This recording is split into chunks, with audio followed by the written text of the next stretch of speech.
Salut! Ce faceți? Bine ați revenit pe canalul Acum Înțeleg.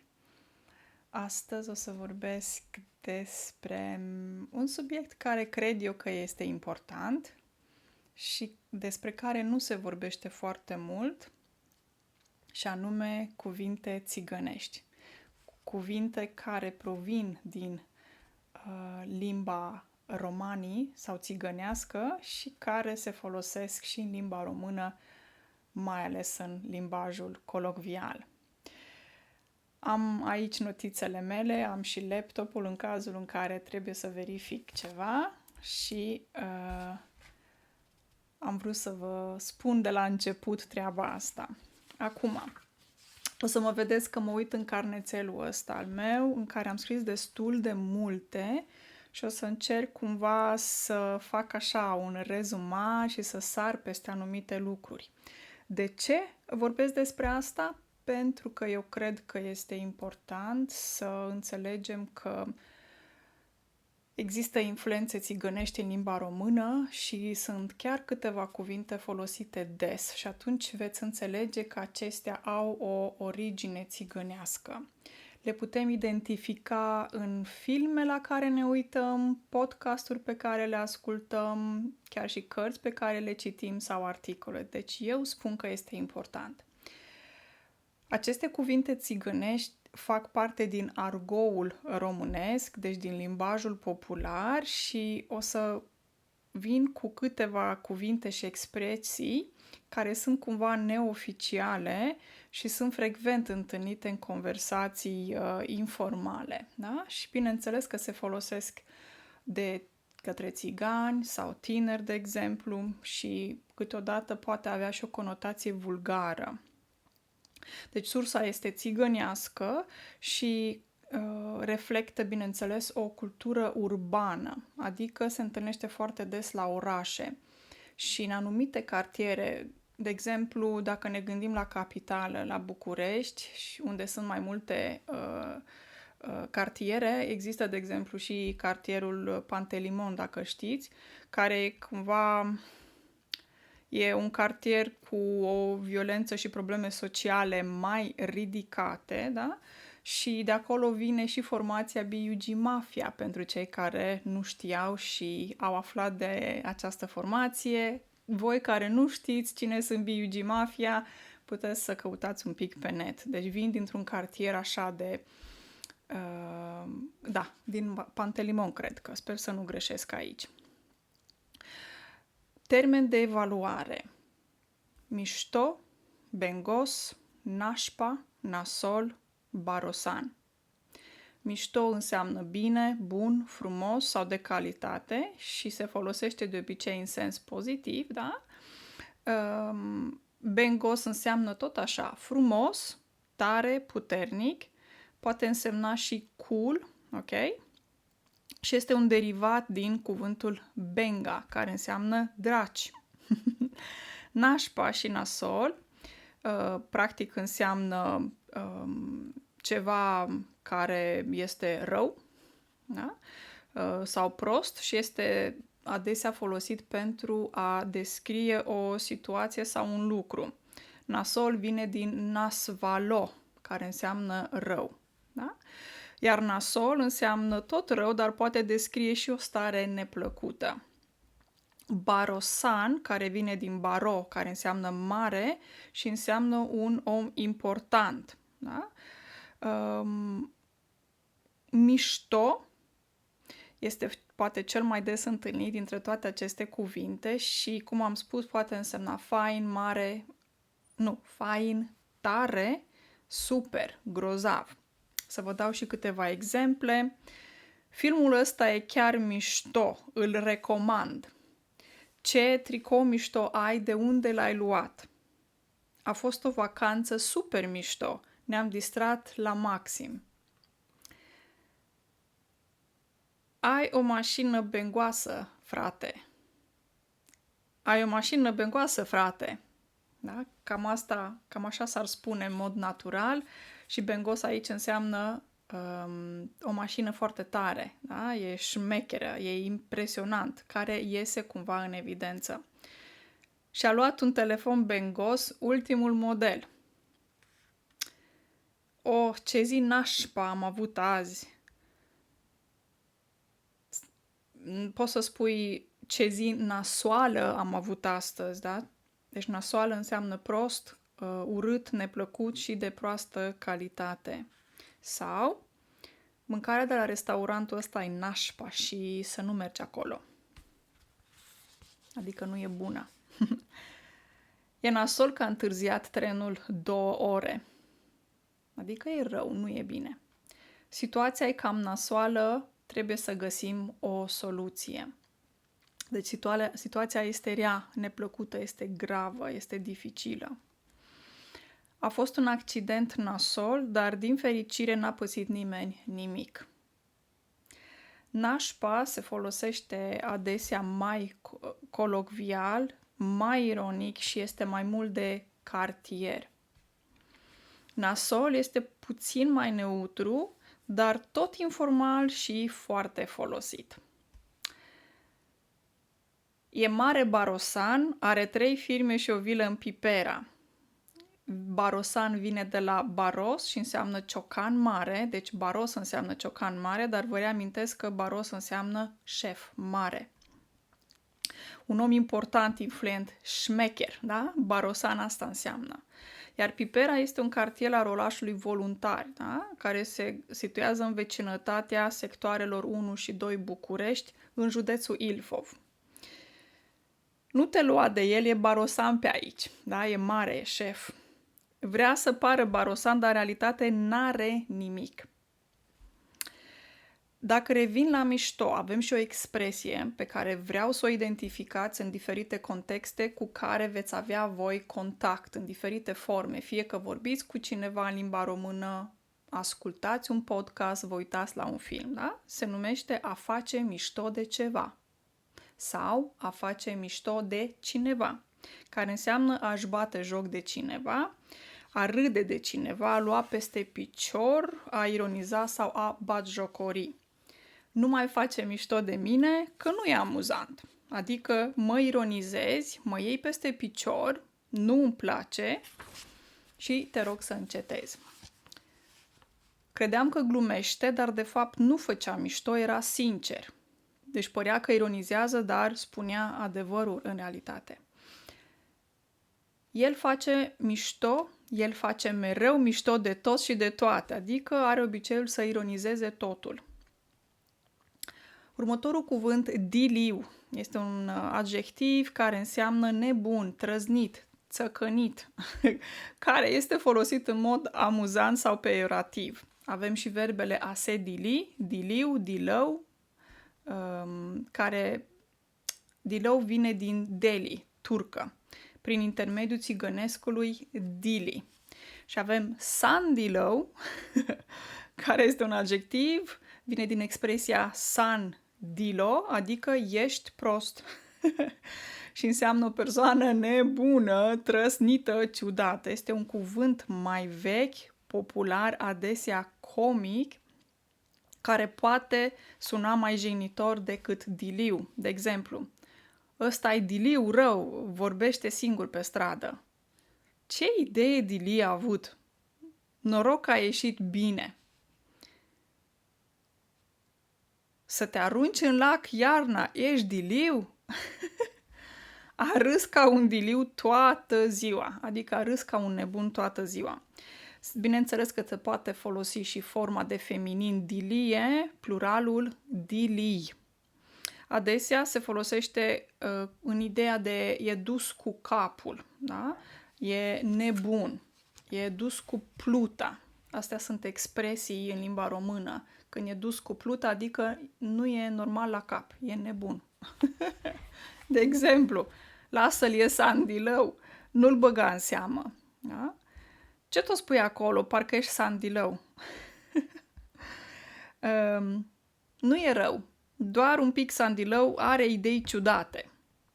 Deci, înseamnă că e dus cu pluta, nu e normal la cap, dar îi cu capul. Așa se spune. Când cineva îi cu capul este negativ, atenție cum îl folosiți sau dacă vreți să-l folosiți. Recomandarea mea este să îl asimilați, să înțelegeți în primul rând ce înseamnă înainte de a-l folosi. Când spui că îi cu capul, adică nu-i normal la cap. E anormal. Și mai avem și cuvintele șucar, care înseamnă bun, paradit, care înseamnă stricat și deteriorat. Apoi, termen pentru bani. Iară sunt niște cuvinte care intră în categoria argourilor. Deci este un argou. Exemple. Lovele, biștari, da? Lovele vine de la lova, care înseamnă bani. Biștari vine de la bisto și înseamnă al 12-lea. Nu vin diseară, n-am lovele de taxi, adică n-am bani. Ai văzut câtă lovea avea ăla în telefon? Ai văzut câtă lovea avea ăla în portofel? Lovea înseamnă, atenție și la accent, lovea. Cât de mulți bani. Da? Aici avem cuvintele astea, verbul a lovi. El lovea, dar aici este substantivul lovea, care e de origine țigănească și înseamnă bani. Trebuie să fac rost de niște lovele pentru vacanță. Da? Adică trebuie să fac rost de niște bani de vacanță. Da? Și biștar, tot bani, muncește toată ziua pe câțiva biștari. Îți dau mâine biștari înapoi, promit. Adică îți returnez banii. Pentru câțiva biștari vinde orice, adică pentru câțiva bani. Da? Bani în argou, ca și argou avem cuvintele lovele, biștari, mai avem și cuvinte în limba română parale, care înseamnă bani. Cașcaval sau bani gheață. Cașcaval iarăși este un cuvânt dintre ăsta mai folosit în limbajul colocvial, da? Are cașcaval, adică are bani. Voi aveți cașcaval sau aveți brânză? Glumesc. În acest context, cașcaval înseamnă bani. Termen despre însușirea proprietății. Da? Avem a șparli, a ciordi, a mangli. Ok, la final o să vin și cu niște concluzii și vă rog să stați până la final să înțelegeți niște lucruri legate de aceste cuvinte. A șparli înseamnă a fura. În românește exprimăm ideea de a fura prin a face așa. Adică a furat, da? A șparlit, a manglit. Nu știu dacă și la voi se face la fel, dar așa facem noi în România. Deci, când șparlești, adică furi fără să vadă cineva, da? Deci iei fără să vadă cineva. Furi pe furiș, adică pe ascuns. Vine de la sparlo, care înseamnă a lua, a prinde. A ciordi, tot așa, înseamnă a fura, vine din romanii, da? Deci limba țigănească. Cred că originea este corav, care ar însemna a fura. A mangli înseamnă a înșela, a păcăli. Am găsit forma mangau, care înseamnă cer, cerșesc. Deci aici vine și ideea de a cerși. Și țigănescul mangalo. Exemplu, mi-au șparlit portofelul în tramvai, adică mi-au furat portofelul. L-au prins că ciordea mereu din magazin. Da? Ciordea, adică fura constant. A mangli înseamnă două cuvinte. 1. A fura și 2. Vrăjeală.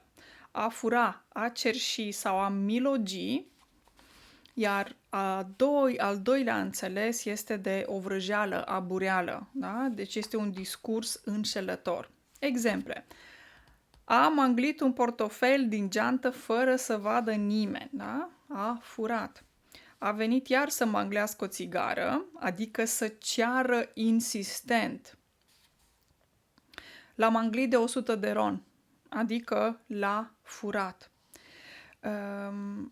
Și avem aici cuvinte cum ar fi șparlit, la ciordeală, la mangleală și avem și cuvintele cerșeală, substantivele manglitor, dacă este o persoană, e un manglitor, ciorditor și așa mai degrabă, și așa mai departe. Manglitor este un cuvânt din mediul interlop. Manglă înseamnă furt. Deci a da cu mangla înseamnă a fura. Știu că sunt complexe aceste cuvinte, dar vreau să le auziți undeva și să le identificați și să știți că vin din acest spectru al limbii țigănești. De acolo se inspiră și au intrat în limba română.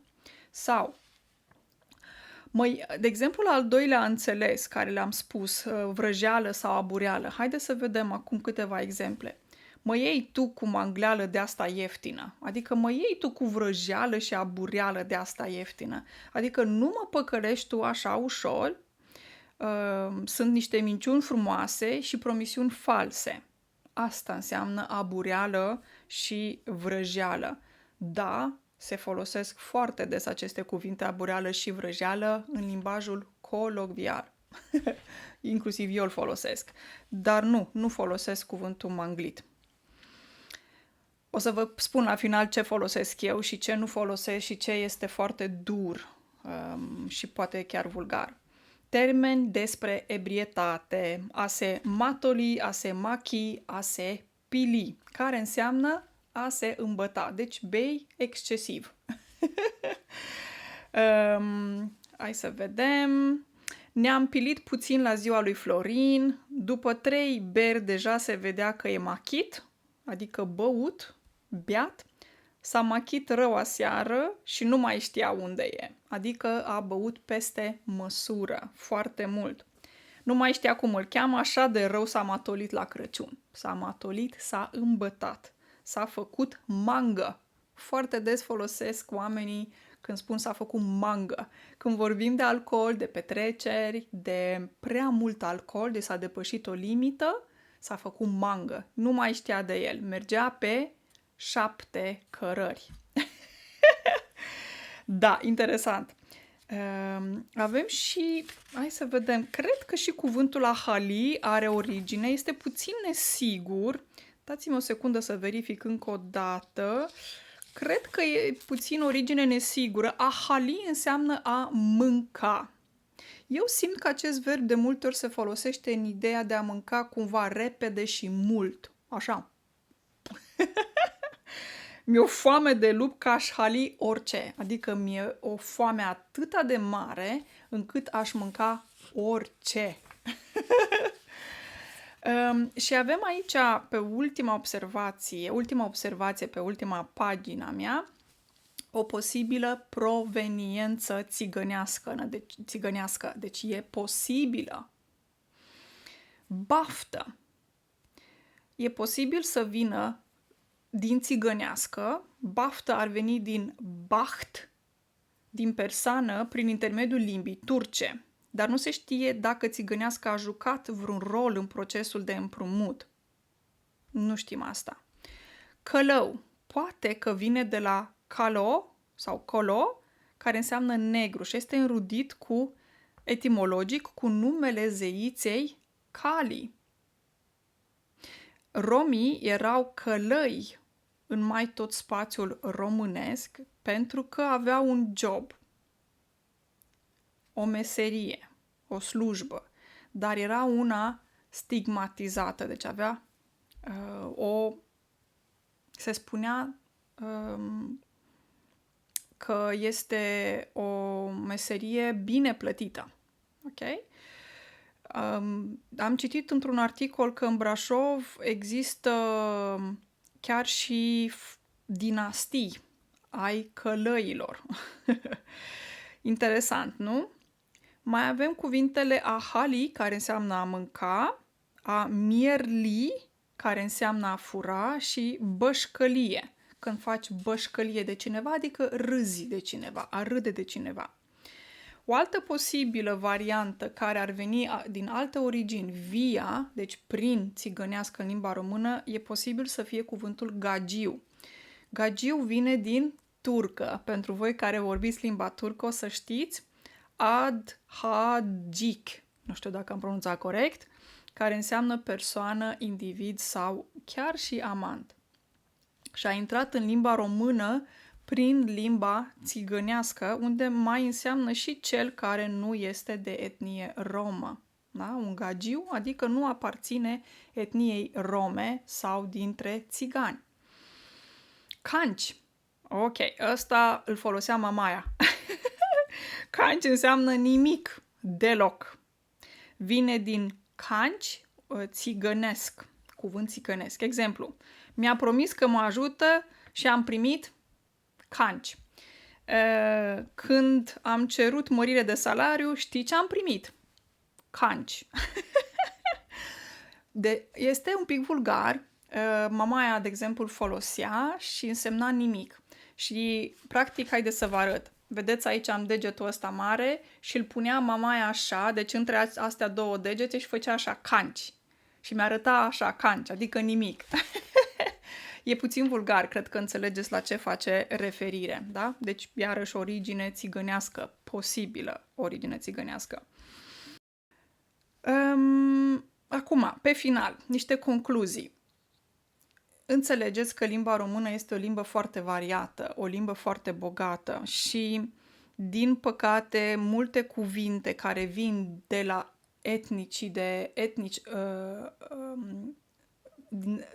care vin de la țigani sunt pline de prejudecăți. Prejudecăți puternice și discriminare, pentru că foarte mulți fac asocieri stereotipice cu sărăcie, hoție și comportament antisocial, lipsă de educație și refuz de a se integra. Deci este vorba despre o stigmatizare a românilor față de cei care sunt de etnie romă. Partea bună este că vedem schimbări pozitive și de acceptare și integrare și se recunoaște contribuția romilor în cultura națională. Acum, neoficial ar fi undeva la 10% din populația României, oficial se vorbește de 3,4%, cei de proveniență țigănească, ei fac parte din cultura românească de-a lungul anilor și nu se învață limba țigănească în școală, doar cei care au contact cu țigani reușesc să înțeleagă câteva cuvinte. Nu vă imaginați că aceste cuvinte le înțeleg toți românii, nu. Eu personal, revenind la cuvinte pe care și eu le folosesc, din tot ce v-am spus, eu folosesc, de exemplu, în primul rând cuvântul mișto. Ăsta cred că s-a implementat așa foarte adânc în limba română și mulți pe care îi cunosc folosesc acest cuvânt mișto, care înseamnă fain, frumos. Deci este exclusiv limbaj colocvial. E important să înțelegeți lucrul ăsta. Nu vorbim cu șeful așa sau cu oameni pe care nu-i cunoaștem, nu scriem e-mail-uri oficiale sau documente către Guvernul României, de exemplu, nu. Acest cuvânt face parte din argoul românesc. Și da, eu folosesc cuvântul mișto, nașpa, ce mai folosesc eu, de exemplu, nasol. Iarăși este un cuvânt pe care îl folosesc, dar nu, cele mai multe nu. Și unele chiar pot avea o conotație așa negativă, pentru că ați înțeles, când vorbim de acest mediu, s-a stabilit cumva în societatea românească că aceste cuvinte sunt cuvinte vulgare care denotă sărăcie sau un om care nu este educat. Da? Dar dacă veți auzi niște conversații între doi oameni de etnie romă sau în alte situații, veți identifica mai ușor, sper eu, că aceste cuvinte sunt țigănești și veți înțelege despre ce este vorba. Canci nu-l folosesc, v-am spus, mamaia îl folosea foarte mult, mamaia mea nu mai trăiește, a murit cu mulți ani în urmă. Da, de exemplu, poți să folosești cuvinte de genul mangleală, manglitor, ciordeală în contextul în care vorbești despre țigani, că a făcut cineva ceva și atunci se potrivește acest cuvânt, dar eu personal nu îl folosesc. Da? Dar vrăjeală și ce am mai zis eu aici? Vrăjeală și abureală, da, îl folosesc. Sunt cuvinte pe care le folosesc des, dar celelalte nu. Concluzia mea, este bine să înțelegem aceste cuvinte pentru că dacă locuiți în România veți da de astfel de expresii, românii folosesc aceste cuvinte când vorbesc între ei. Anumite cartiere, deci practic în mediul ăsta urban, mai sărăcăcios poate, dar nu obligatoriu, poate că auziți aceste cuvinte sau, cum am spus, în podcasturi, filme, puteți să auziți cuvintele astea și eu cred că cineva trebuie să vă ajute să înțelegeți și lucrul ăsta. Da, este foarte important și acest aspect al societății românești. Suntem români, ei sunt români, dar sunt români de etnie țigănească, exact cum avem și români de etnie nu etnie romă, de etnie maghiară, care reprezintă undeva la 6% din populația României, iar țiganii fac parte din țara noastră de mulți ani. Și atunci cred că este important să știți și lucrul ăsta. Bine, dragilor, sper că vă ajută și că înțelegeți un pic mai bine care-i treaba cu aceste cuvinte. Vă urez o zi excelentă, mulțumesc că mă urmăriți și ne vedem data viitoare. Numai bine! Pa, pa!